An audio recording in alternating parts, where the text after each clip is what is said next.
Hi, I'm Paul Mather from FBT Salary Packaging Solutions, and I wanted to talk to you today about the biggest risk in the FBT world in Australia. And the biggest risk is in relation to motor vehicles, and specifically around claiming FBT exemption for motor vehicles. So these are motor vehicles that are provided by the employer to the employee.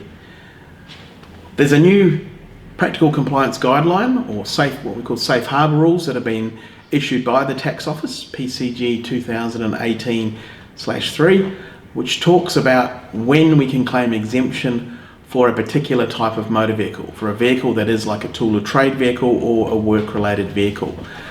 There's a whole lot of criteria in terms of eligibility for that type of vehicle. It has to be provided for the purposes of the employee to undertake their work duties. The price of the vehicle has to be less than the luxury car tax value, and there's a range of other criteria.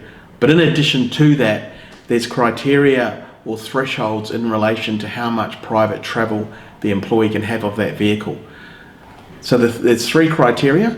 The employee can use the vehicle to drive from home to work and work to home, but they cannot divert more than 2 kilometres on either of those journeys.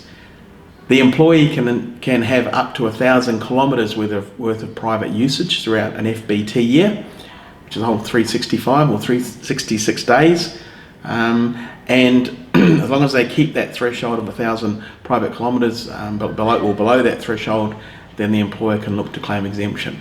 But within that 1,000 kilometres, it's important to note that there cannot be any single return journey, with a total kilometres greater than 200 kilometres.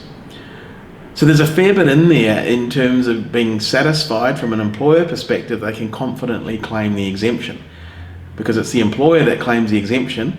If the employer incorrectly claims exemption, it's the employer that has the FBT liability that they have to pay to the government or to the Australian Taxation Office.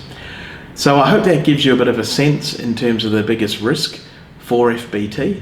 There's ways to mitigate that risk through, rather than claiming exemption or helping to manage claiming the exemption, is through using logbook records, or alternatively there's the ability to use another valuation method called statutory formula method. So I hope that gives some insight into motor vehicles and FBT, which we see as definitely the biggest FBT risk for employers in Australia. So thank you for your time, thank you for listening. If you have any queries on this, certainly please let us know. Thank you.